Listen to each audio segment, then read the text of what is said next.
యేసుక్రీస్తు ప్రభువారి గురించి మనకి 4 సువార్తలు ఉన్నాయి. ఈ 4 సువార్తల్లో 2 సువార్తల్లో మత్తయి సువార్త, లూకా సువార్త, ఈ 2 సువార్తల్లో యేసు ప్రభువారి యొక్క జన్మం గురించి రాయటం జరిగింది. ఆయన యొక్క జన్మంలో ఏం జరిగింది, ఎలా జరిగింది అనేది. అది నెరేషన్, అది జరిగినటువంటి విషయం. ఈ జరిగినటువంటి విషయం మనం స్కిట్లు వేస్తాం, డ్రామాలు వేస్తాం, చాలా విషయాలు తెలిసిందే. అయితే దీని వెనకాల జరిగినటువంటి కొన్ని ప్రాముఖ్యమైనటువంటి విషయాలు ఉన్నాయి. అంటే క్రిస్మస్లో అతి ప్రాముఖ్యమైనటువంటి సంఘటన ఏంటి, క్రిస్మస్ ఎందుకని ఎంత గంభీరంగా చేసుకుంటారు, క్రిస్మస్లో చేసినటువంటి గొప్ప కార్యం ఏంటి, దాన్ని మనం తెలుసుకోవడానికి ప్రయత్నం చేద్దాం. అయితే ఈ క్రిస్మస్లో అతి ప్రాముఖ్యమైనటువంటి దాన్ని అర్థం చేసుకోవడానికి ఒక చిన్న సంఘటన చెప్పి తర్వాత నేను ఒక చిన్న వాక్య భాగాన్ని చూపించి దాంట్లోంచి మనం నేర్చుకోవడానికి ప్రయత్నం చేద్దాం. 1987 సంవత్సరం డిసెంబర్ 22వ తారీఖున జరిగిన విషయం ఇది. అప్పటికి టెలివిజన్ ఇంకా ప్రాబల్యంలోకి రాలేదు. ఏదైనా వర్తమానం ప్రపంచవ్యాప్తంగా ఇవ్వాలనుకుంటే రేడియో ద్వారా ఇస్తూ ఉండేవారు. అది పరిస్థితి.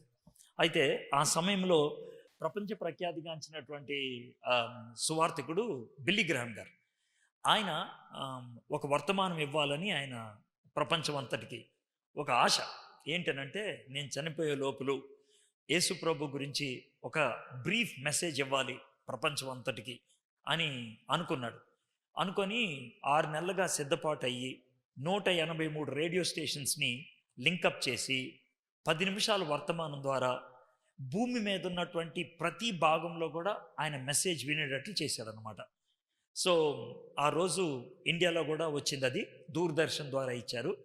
ఇండియా టైం 7:35 ఈవినింగ్కి వచ్చింది. 7:45 దాకా 10 minutes, 2 minutes introduction, 7 minutes message, 1 minute prayer. ఇది 10 minutes అనమాట. ఈ 7 minutesలో బిల్లీ గ్రహాం గారు 3 words మీద మెసేజ్ ఇచ్చారు: cradle, cross and crown. Cradle అంటే మీకు తెలిసిందే కదా, ఊయల. క్రాస్ అంటే సిలువ, క్రౌన్ అంటే కిరీటం. యేసు ప్రభు పుట్టుక దగ్గర నుంచి ఆయన పునరుద్ధానము, తర్వాత 2వ రాకడ వరకు మొత్తం అంతా కూడా 7 నిమిషాల్లో చాలా చక్కగా చెప్పేశాడు ఆయన. చివరిలో ప్రార్థన చేశాడు. 250 కోట్ల మంది ఆ రోజు దేవుని వాక్యం విన్నారు. 250 crores, ప్రపంచంలో సగం మంది వినేశారు ఆ రోజు, ఆ ఒక్కరోజే. 5 ఖండాల్లో కూడా ఆయన వాక్యం వినబడింది అన్నమాట.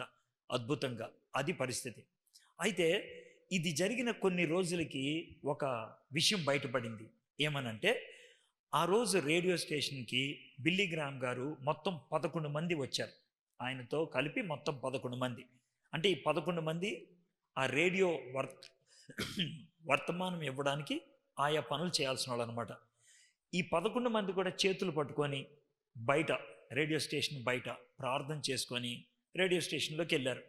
బిల్లీ గ్రహాం గారు వాక్యం అందించేసి మళ్ళీ బయటకు వచ్చారు.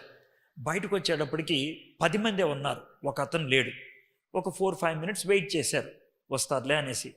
4-5 minutes తర్వాత ఎంతకీ రాకపోతే బిల్లీ గ్రహాం గారు అన్నాడు అనమాట, మెకన్జీ ఎక్కడున్నాడో వెళ్ళి తీసుకొని రండి అని. ఎందుకంటే ఒక వ్యక్తి రాలేదన్నాను కదా, అతని పేరు మెకన్జీ. అంటే వీళ్ళు వెళ్ళారు. మెకన్జీ ఎలక్ట్రీషియన్, ఆయన ఎలక్ట్రికల్ వైర్లు కలిపి అవన్నీ చూసేటువంటి వాడు అనమాట. వెళ్ళారు. పెద్ద పెద్ద బీర్వాల్ లాంటివి ఉంటాయి, షెల్ఫ్స్ లాంటి, దాంట్లో కేబుల్స్ కలుపుతూ ఉంటారు అనమాట. వెనకాల ఒక బల్ల టేబుల్ ఉంటుంది చెక్కది, దాని మీద అతను కూర్చొని వర్క్ చేస్తాడు. సరే వీళ్ళు అక్కడికి వెళ్ళారు. వెళ్ళేటప్పటికి మెకన్జీ ఆ బల్ల మీద కూర్చొని ఉన్నాడు, కాకపోతే అలా పక్కకు పడిపోయి ఉన్నాడు. వీళ్ళు దగ్గరికి వెళ్ళి టచ్ చేయలేదు, కాకపోతే దగ్గరికి వెళ్ళి చూశారు, చచ్చిపోయి ఉన్నాడు. మెకన్జీ చచ్చిపోయాడు.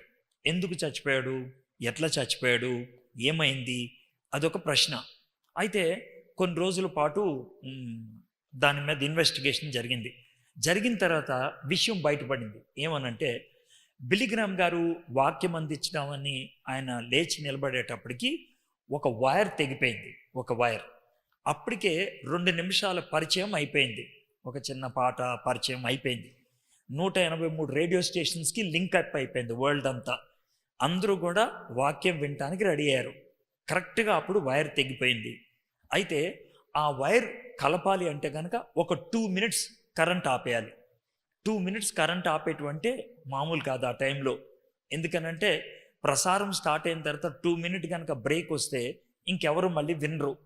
అందుకనే మెకన్జీ ఏం చేశాడంటే తెగిపోయిన వైర్ని చేత్తో పట్టుకొని కరెంట్ వైర్ ఉంటుంది కదా, దాన్ని ఈ చేత్తో పట్టుకున్నాడు. కరెంట్ తనలోంచి పాస్ అయింది, తాను చచ్చిపోయాడు. ఈ చేతిలో వైర్ ఉంది కదా, ఆ వైర్లోంచి కరెంట్ వెళ్ళిపోయింది. తాను చచ్చిపోయాడు, కానీ 250 కోట్ల మందికి ఆ వర్తమానం వెళ్ళిపోయింది. మెకన్జీ గురించి బిల్లీ గ్రామ్ గారు చెప్తూ ఏమంటాడంటే, మెకన్జీ త్యాగం చేయటం బట్టి ఆ సందేశం అందరికీ వెళ్ళింది. ఒకవేళ కనుక మెకన్జీ త్యాగం చేయకపోతే ఆ సందేశం వెళ్ళుండేది కాదు. ఆ అగాధం అలాగే ఉండిపోయేది, ఆ యొక్క గ్యాప్ అలాగే ఉండిపోయేది. ఆయన ప్రేమ కలిగినటువంటి వాడు. క్రీస్తు ప్రేమ కలిగినటువంటి వాళ్ళు క్రీస్తు ప్రేమను అందించడానికి ఏ స్థాయికైనా వెళ్ళగలుగుతారు అని ఆయన చెప్తా ఉన్నాడు.